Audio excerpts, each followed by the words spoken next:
حمد و صلات کے بعد معزز سامعین و حاضرین، کتاب رحمت قرآن مجید ہمیں بالکل سیدھی راہ دکھاتی ہے، اور یہ کتاب منزل من اللہ جل شانہ کی نازل کردہ پاکیزہ لا ریب کتاب ہے۔ اس کتاب رحمت قرآن مجید کو اللہ جل شانہ نے بطور تحدی پیش کیا ہے، چیلنج دیا ہے دنیا بھر کے دانشوروں کو، اہل علم کو، سخنوروں کو، شاعروں کو، ادیبوں کو، نثر نگاروں کو اور ماہرین فن کو کہ اگر تمہیں اس کتاب میں شک ہے تو اس کی مثل ایک سورت لے کر آئیں۔ اور قرآن مجید کی جو مختصر ترین سورت ہے وہ 3 آیات پر مشتمل ہے، تو 3 آیات پر مشتمل ایک سورت لے آئیں قرآن مجید کے مقابل۔ اور یہ چیلنج دیا گیا ہے اس زمانے میں جب سخنوری کا جادو سر چڑھ کے بول رہا تھا، اور ادیب، شاعر اور بڑے بڑے سخنور، نثر نگار پائے جاتے تھے، امراء القیس جیسے لوگ، لبید جیسے لوگ اور کعب بن زہیر جیسے لوگ، اور یہ اسلام کے مخالفین بھی تھے۔ اور یہ تو بعد میں پھر اللہ نے کعب بن زہیر اور لبید اور ان لوگوں کو اللہ نے ایمان کا چراغاں نصیب کیا، لیکن ابتداً انہوں نے بہت مخالفت کی۔ تو جو اس دور کے دانشور تھے، اس دور کے بڑے بڑے شعراء تھے جنہیں ملک الشعراء کہا جاتا، اور یہ لبید کا ہی ایک شعر تھا کہ جس پر ابو فراس نے سجدہ کیا اور کہا کہ یہ اس قابل ہے کہ جس طرح قرآن کے سجدے ہوتے ہیں یہ سجدہ شعر ہے۔ اور واقعتاً ان کے ہاں جو فنی کمال تھا، زبان دانی اور شعر و سخن کی دنیا اس وقت جو آباد تھی، تو یہ بہت بڑا چیلنج تھا جو قرآن نے دیا۔ اور اگر ان میں دم خم ہوتا تو اس چیلنج کو قبول کرنا ان کے لیے کوئی مشکل نہیں تھا، لیکن ان میں دم خم تھا نہیں۔ اس لیے دم خم نہیں تھا کہ قرآن مجید اللہ جل شانہ کا کلام ہے اور اس کی نظیر لانا ممکن نہیں ہے، اور اگر یہ کسی مخلوق کا تراشا ہوا کلام ہوتا تو اس کی ضرور نظیر لے آتے۔ اور اس چیلنج کو 1400 سال ہو گئے ہیں جو قرآن نے دیا ہے، اور یہ آج بھی قرآن مجید میں اسی طرح موجود ہے۔ اور بھی بہت سارے مقامات ہیں جو قرآن مجید کی صداقت کا منہ بولتا ثبوت ہیں۔ ویسے تو پورا عرب جانتا تھا کہ حضور علیہ السلام کسی استاد کے سامنے زانو تلمس طے نہیں کرتے۔ ایک ایسا شخص جس نے کسی اس دور کی مروجہ درس گاہ میں بھی نہیں پڑھا، اور جو پڑھنے اور سیکھنے کا اس دور میں ایک طریق تھا، اس طریق کو بھی اختیار نہیں کیا۔ باپ کا سایہ سر سے اٹھ چکا ہے اور ماں 6 سال کی عمر میں انتقال کر گئی ہے، اور گھر کے ماحول کے اندر جو سیکھنے کا ایک عمل تھا وہ بھی نہیں ہوا، لیکن جب وہ بولتے ہیں تو عقدے کھولتے ہیں اور ان امور کو بیان فرماتے ہیں جو انسانی نظر سے پوشیدہ ہیں۔ تو پھر اس کا مطلب سیدھا سیدھا یہ ہے کہ قرآن مجید اللہ کا کلام ہے اور حضور کے قلب اطہر پہ نازل ہوا ہے۔ اہل عرب جانتے تھے کہ فرعون موسیٰ تعاقب کرتے ہوئے دریا میں ڈوب گیا، اور اس کہانی کو صدیاں بیت گئی۔ دریاؤں میں، سمندروں میں ڈوبنے والے آج کے دور میں ان کی کھوج لگائی جاتی ہے، لیکن اس زمانے میں یہ تو ذرائع ہی نہیں تھے. یہ ابھی کچھ دن قبل ایک آبدوز ڈوبی ہے جو کہ ٹائٹینک کے باقیات دیکھنے جا رہے تھے، تو پوری دنیا کے ماہرین اس کھوج میں لگے ہوئے ہیں کہ اس حادثے کے اسباب تک پہنچا جائے اور اب کیا ہوا اور باقیات کہاں ہیں اس تک پہنچا جائے. تو آج کی جدید دنیا اور آج سے صدیوں قبل کی دنیا میں بہت فرق تھا. تو اس زمانے میں ایک حادثہ ہوا، فرعون دریائے نیل کی موجوں کے سپرد ہو گیا، لاؤ لشکر سمیت غرق ہو گیا، اور دنیا اس کہانی کو اتنا ہی جانتی تھی کہ سمندر کی موجوں کی زد میں آیا. جو انسانی سطحی علم تھا وہ یہی ہے کہ اس کے وجود کو مچھلیوں نے نوچ لیا ہوگا یا پانی میں گل سڑ کر کے پرزے پرزے ہو کے بکھر گیا ہوگا. لیکن یہ انکشاف صدیوں گزرنے کے بعد میرے اور آپ کے آقا و مولا نے اللہ کے دیے ہوئے کلام کے ذریعے سے کیا کہ فرعون کی لاش کو ہم نے آج بھی محفوظ رکھا ہوا ہے، تمہاری عبرت کے لیے اس کو محفوظ رکھا ہوا ہے. اللہ اکبر. اور پھر اسی بنیاد پہ تحقیق اور جستجو کا بازار گرم ہوتا ہے، اور پھر زمانے نے فرعون کی باڈی کو تلاش کر لیا. تو یہ ایک ایسے شخص نے خبر دی جو بظاہر اس میدان کا شخص نہیں تھا، اور انسان کے حاشیہ خیال میں بھی یہ بات نہیں تھی کہ فرعون کہیں موجود ہو سکتا ہے، اس کی لاش کہیں موجود ہو سکتی ہے. تو یہ قرآن نے کہا. رومیوں کی اور فارسیوں کی لڑائی ہوتی ہے تو فارس جیت جاتا ہے، تو قرآن بتاتا ہے کہ یہ ان کی وقتی شکست ہے، لیکن جو دوبارہ ان کی لڑائی ہوگی اس میں روم جیتے گا. اور حضرت ابو بکر صدیق رضی اللہ تعالیٰ عنہ باقاعدہ ایک کافر سے اس پر جو ہے وہ شرطیہ بات کرتے ہیں کہ ہاں ایسا ہوگا جو قرآن نے کہا ہے.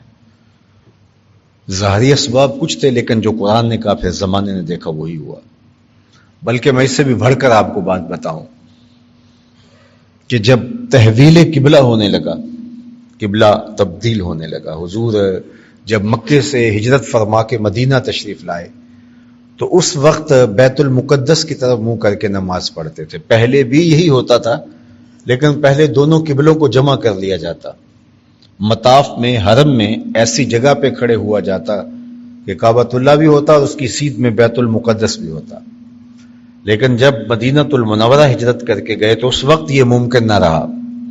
اگر بیت المقدس کی طرف رخ کرتے ہیں تو کعبۃ اللہ کی طرف پیٹھ ہوتی ہے، اور کعبۃ اللہ کی طرف رخ کرتے ہیں تو بیت المقدس کی طرف پیٹھ ہوتی ہے، چونکہ یہ دونوں کے درمیان ہے مدینۃ المنورہ. مدینۃ المنورہ میں آپ جائیں تو وہاں کعبۃ اللہ مکۃ المکرمہ جنوب میں ہے، اور وہاں سے فلسطین بیت المقدس بالکل شمال میں ہے. تو وہاں تو جمع کرنا ممکن نہ تھا. تو اللہ کا حکم تھا اور حضور 17 ماہ تک مسجد اقصیٰ کی طرف منہ کر کے نماز پڑھتے رہے. تو 17 ماہ کے بعد تانا زنی کا بازار بھی گرم ہو گیا تھا کہ جب نیا دین لے کر آئے ہیں تو قبلہ بھی اپنا نیا لے کر آئیں. یہودیوں نے کہا ہمارے والے قبلے کی طرف رخ کر کے منہ کر کے نماز کیوں پڑھتے ہیں، حالانکہ قبلہ تو اللہ کا ہے. تو یہودیوں کی کوئی میراث تھوڑی ہے، لیکن انہوں نے یہ بات کہی. حضور کے قلب اطہر میں، خاطر عاطر میں بھی یہ بات آئی کہ ہمارا قبلہ بیت المقدس کی بجائے کعبۃ اللہ ہو جائے تو کیا خوب ہو. ویسے بھی مکۃ المکرمہ حضور کا وطن معلوف، جائے پیدائش، اللہ کے گھر سے جو موانست قلبی، اس حوالے سے حضور کا رجحان قلب اور میلان قلب بھی ادھر تھا. تو حضور کے دل میں بھی یہ خیال آیا کہ یہ تانا زنی بھی کرتے ہیں اور ویسے بھی اگر قبلہ کعبۃ اللہ قرار پائے تو کتنا اچھا ہو. تو پہلے تو یہ خیال دل کی اتھا گہرائیوں میں کہیں موجود تھا، لیکن ایک دن حضور کے دل پر یہ خیال غالب ہونے لگا اور نماز پڑھ رہے تھے حضور، اور 2 رکعتیں پڑھی تھیں اور 2 رکعتیں ابھی باقی تھیں کہ خاطر عاطر میں یہ خیال جو تھا وہ غالب ہو گیا کہ ہمارا قبلہ بیت المقدس کی بجائے کعبۃ اللہ ہو جائے. تو 2 رکعتیں ہی ابھی پڑھی تھیں، 2 رکعتیں ابھی باقی تھیں کہ طائر سدرہ نشین جبریل امین کے پروں کے پھڑ پھڑانے کی آواز آنے لگی. حالت نماز میں نزول وحی ہوا اور جبریل امین نے حاضر ہو کے کہا کہ محبوب، اگر آپ کا یہ خیال ہے کہ تحویل قبلہ ہو تو پھر دیر نہ کیجیے، ابھی رخ پھیر دیجیے. قد نرا تقلب وجهك في السماء فلنولينك قبلة ترضاها. ہم نے آپ کو دیکھا، آپ کا چہرہ بار بار آسمان کی طرف اٹھتا ہے. ہوتا یہ تھا کہ حضور علیہ السلام کے خاطر عاطر میں، قلب اطہر میں، دل نور میں اگر کوئی بات آتی تو فوراً وحی کا نزول ہوتا. تو اب دل میں بات آئی تو وہ عادت یہ بنی ہوئی تھی، تو آسمان کی طرف حضور کا رخ انور اٹھ گیا. پھر خیال آیا تو پھر اٹھ گیا. تو یہ جب بار بار ہوا تو جبریل امین پیغام عزدی لے کر پہنچے. قد نرا تقلب وجهك، ہم نے آپ کے چہرے کو بار بار آسمان کی طرف اٹھتے ہوئے دیکھا. ہر وقت خدا محبوب کو دیکھ رہا ہے، اس کی نظر سے تو پوشیدہ نہیں ہے، لیکن حضور کے تقلب وجہ، چہرے کے پلٹنے کو دیکھنے کی حکایت اللہ نے قرآن میں بیان فرمائی. اور دوسرے مقام پہ فرمایا فَإِنَّكَ بِأَعْيُنِنَا، محبوب تم ہر وقت ہماری نگاہوں میں رہتے ہو، ہماری نگاہوں سے آپ پوشیدہ نہیں ہو. اللہ اکبر. تو اب کہا کہ محبوب آپ کے چہرے کو ہم نے بار بار آسمان کی طرف پلٹتے ہوئے دیکھا. فَلَنُوَلِّيَنَّكَ قِبْلَةً تَرْضَاهَا، تو جس قبلہ کی طرف آپ کی مرضی ہے ہم آپ کو اسی طرف پھیر دیتے ہیں. اللہ اکبر. محبوب پھر دیر نہ کیجئے، ابھی رخ انور پھیر لیجئے. اللہ اکبر. حالت نماز ہے، 2 رکعتیں ادا ہو چکی ہیں، 2 رکعتیں ابھی باقی ہیں. یہ کوئی محاورہ نہیں تھا، کبھی ایسی پہلے مشق نہیں ہوئی تھی کہ حالت نماز میں کوئی تحویل ہوئی ہو. تو ظاہر ہے جو پیچھے کھڑے ہیں ان کے وہم و خیال میں بھی کوئی بات نہیں تھی. تو اچانک جب تحویل ہوگی تو ایک مسئلہ تو کھڑا ہوگا.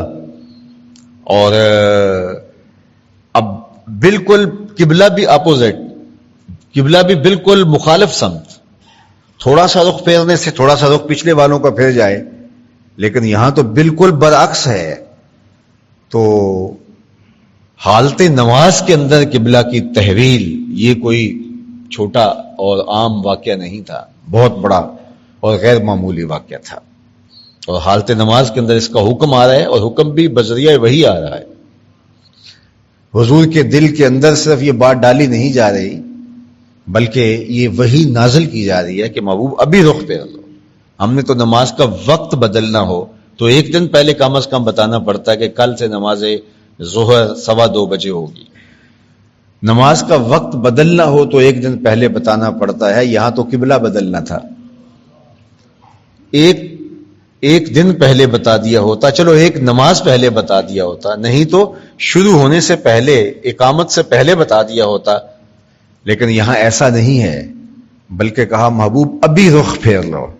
یا اللہ تیری نماز تو پوری ہو لے. کہا میری نماز بعد میں پوری ہوگی، پہلے تیری مرضی پوری ہوگی. فَلَنُوَلِّيَنَّكَ قِبْلَةً تَرْضَاهَا، جس قبلے کی طرف آپ کا رخ ہے حضور جی ہے، اس قبلے کی طرف رخ پھیر لیجیے. اور پھر حالت نماز کے اندر آقا کریم علیہ الصلوۃ والسلام نے رخ پھیر دیا. اب حضور علیہ الصلوۃ والسلام کا رخ ادھر تھا اور صحابہ پیچھے کھڑے تھے، ان کا بھی ادھر تھا. تو حضور علیہ الصلوۃ والسلام نے رخ پھیر کے ادھر کر لی جدھر صحابہ تھے، اور صحابہ پلٹ کے پیچھے آ کے حضور کے پیچھے کھڑے ہو جاتے. اللہ اکبر. اور پھر کوئی شخص گزر رہا ہے اور اس نے دیکھا کہ حضور کا رخ آج ادھر ہے، اور وہ گزرتے ہوئے جا کے ایک دوسری مسجد میں نماز ہو رہی تھی، تو وہاں کے نمازیوں کو کہتا ہے اور تم ادھر نماز پڑھ رہے ہو، حضور کا رخ تو ادھر ہے. تو وہ وہیں جو ہے وہ اپنا رخ تبدیل کر دیتے ہیں. اللہ اکبر. می وریا کستوریاں دا جدوں یار نچوڑیاں زلفاں، قبلہ اودے بنیا سائم جدے یار نے موڑیاں زلفاں. وہ جدھر رخ پھیر لیں وہی قبلہ ہوتا ہے. اور اگر آپ غور کیجئے قبلتن کو یہاں نکرہ رکھا گیا ہے، فَلَنُوَلِّيَنَّكَ قِبْلَةً، ہم آپ کو پھیر دیں گے اس قبلے کی طرف. حالانکہ جس قبلے کی طرف پھیرا جا رہا ہے وہ کعبۃ اللہ ہے اور وہ معرفہ ہے، معروف ہے. تو القبلہ ہوتا جو عربی میں ضابطہ ہے، لیکن یہاں قبلتن کو نکرہ رکھا گیا، پھر اس نکرہ کو نکرہ مخصوصہ بنایا گیا ترداہا کی صفت لگا کے. شعور کیا دینا مقصود تھا؟ بتانا مقصود تھا محبوب ہم یہ سب کچھ آپ کی مرضی پہ کر رہے ہیں، تو پھر آپ کا چونکہ ذہن اس طرف ہے، آپ کی رضا ادھر ہے تو ادھر رخ پھیر لیجئے، ورنہ جدھر آپ کا رخ پھرے گا ادھر ہی قبلہ بنا دیں گے. اللہ اکبر. تو اب قبلہ کی جب تحویل ہوئی تو وہ ہمارے اردو میں، پنجابی میں، ہمارے محاورے میں کہتے ہیں کہ وہ درانتی کو دونوں طرف دندانے ہوتے ہیں. دنیا کو دونوں طرف ہوتے ہیں، درانتی کو ایک طرف ہوتے ہیں. تو پہلے کہتے تھے ادھر منہ کر کے نماز کیوں پڑھتے ہو، تو اب انہوں نے یہ کہنا شروع کرنا تھا کہ آپ جو ہے وہ اب ادھر منہ کر کے نماز کیوں پڑھ رہے ہو، پہلے ادھر تھے اب ادھر تھے. ابھی کہا نہیں تھا تو قرآن نے پہلے کہا. ذرا دیکھیے سورہ البقرہ ہی ہے. سَيَقُولُ السُّفَهَاءُ مِنَ النَّاسِ مَا وَلَّاهُمْ عَنْ قِبْلَتِهِمُ الَّتِي كَانُوا عَلَيْهَا.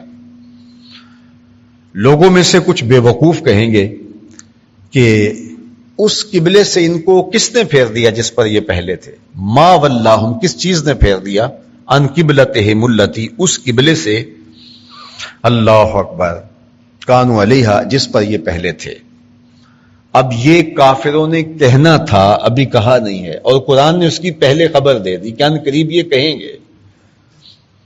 تو اب جو، اور یہ کافر یہود تھے، اور یہود اسلام کے بدترین دشمن تھے، اور منافقین تھے، اور وہ اسلام کے بدترین دشمن تھے، اور وہ ہر بہانہ ڈھونڈتے تھے کہ جس سے اسلام کی تکذیب ہو سکے. تو وہ پھر یہ کہتے نا کہ آپس میں یہ طے کر لیتے کہ قرآن نے کہا ہے کہ ان قریب یہ کہیں گے کہ ان کو اس قبلے سے ادھر کس نے پھیرا، تو ٹھیک ہے ہم نہیں کہتے، اور پھر قرآن کی تکذیب کریں گے کہ قرآن نے تو کہا تھا کہ ان قریب یہ کہیں گے کہ اس قبلے سے آپ کو ادھر کس نے پھیرا، تو ہم نہیں کہہ رہے، تو قرآن نے کہا تھا کہیں گے، تو بتاؤ کون کہہ رہے. تو یہ ایسا کر سکتے تھے، لیکن یہ شعور اور فہم ان کو حاصل نہیں ہو سکا، اور انہوں نے کہا کہ کل تو ادھر تھے اور آج ادھر رخ پھیر لیا، جبکہ قرآن اس سے پہلے نازل ہو چکا تھا کہ یہ کہیں گے. تو یہ نہ کہہ کے اسلام کی، قرآن کی تکذیب کرتے کہ قرآن نے کہا تھا کہ کہیں گے اور ہم نہیں کہہ رہے، لیکن قرآن نے کہا تھا کہیں گے اور انہوں نے کہا. تو یہ تو وہ چیز ہے کہ جو قرآن مجید کی عظمت کو اس طرح سے واضح کر رہی ہے کہ قرآن مجید نے جو آنے والے ادوار کی خبریں بھی دی، بلکہ یہودیوں کے بارے میں یہ کہا کہ یہ کہتے ہیں کہ ہم تھوڑے دن جہنم میں رہیں گے، ہم جنت تو ہماری ہے، ہم ٹھیکیدار ہیں جنت کے. تو اللہ تعالیٰ شاہ فرماتا اگر ایسا ہے تو پھر فتمنوا الموت، پھر موت کی تمنا کریں، آرزو کریں، مرنا چاہیں. جب ان کے لیے، ان کو یقین ہے کہ جنت ہے اور ہم اس میں اتر جائیں گے، تو پھر مرنے کی آرزو کریں، پھر کون نہیں جائے گا. اللہ اکبر. لیکن فرمایا وَلَن يَتَمَنَّوْهُ أَبَدًا، یہ کبھی بھی آرزو نہیں کریں گے مرنے کی، یہ کبھی بھی تمنا نہیں کریں گے مرنے کی.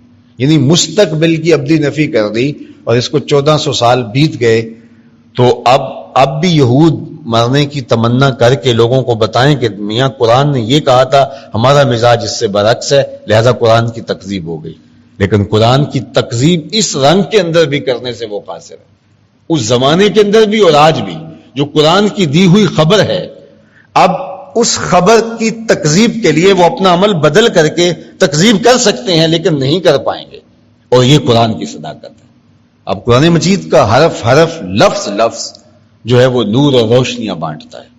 چیلنج قرآن کا موجود ہے کہ تمہیں اگر اس بات کا ادعا ہے کہ یہ کوئی گھڑی ہوئی کتاب ہے اور یہ کوئی زمینی کتاب ہے، آسمانی صحیفہ نہیں ہے، تو ٹھیک ہے، اس کی مثال ایک صورت لے آؤ، بات ختم. یہی فیصلہ ہو جاتا ہے. دوسری بات کہ قرآن نے جو چیلنج دیے، قرآن نے جو خبریں دی، قرآن نے جو ہے وہ آنے والے دور کے حالات بتائے، اور پھر ان میں بہت ساری چیزیں ہیں کہ جو تم کہہ سکتے ہو لیکن تم نہیں کہہ پاؤ گے. اور اسی طرح قرآن مجید اللہ تعالیٰ جل شانہ کا وہ پاکیزہ کلام کہ جس کلام کی تاثیر، جس کے اثرات اور دلوں پر اس کا جمتا ہوا رنگ یہ کبھی بھی زائل نہیں ہوتا، اور صدیوں گزرنے کے بعد پھر اس کی حفاظت کا الوہی انتظام کہ کوشش بسیار کے باوجود بھی اس قرآن مجید کو بدلا نہیں گیا۔ اس کے لیے بہت کوششیں مختلف زمانوں میں ہوئی۔ اب بے بسی کی آخری رنگ اور تصویر کیا ہے کہ قرآن مجید کے نسخے کو آگ لگا دی جائے۔ اس سے کیا ہوگا؟ اس سے مسلمانوں کے جذبات کو تکلیف تو ضرور ہوگی، لیکن قرآن مجید کی فکر پر کوئی آنچ آنے والی نہیں ہے، قرآن مجید کی عظمت پر کوئی آنچ آنے والی نہیں ہے۔ تو اس کا نتیجہ کیا ہوگا کہ جو صائب طبقہ ہے، غیر جانبدار طبقہ ہے، وہ سوچنے پہ مجبور ہوگا کہ جس کتاب کی اتنی دشمنی پہ یہ لوگ اتر آئے ہیں، ذرا دیکھے تو صحیح اس کتاب میں ہے کیا۔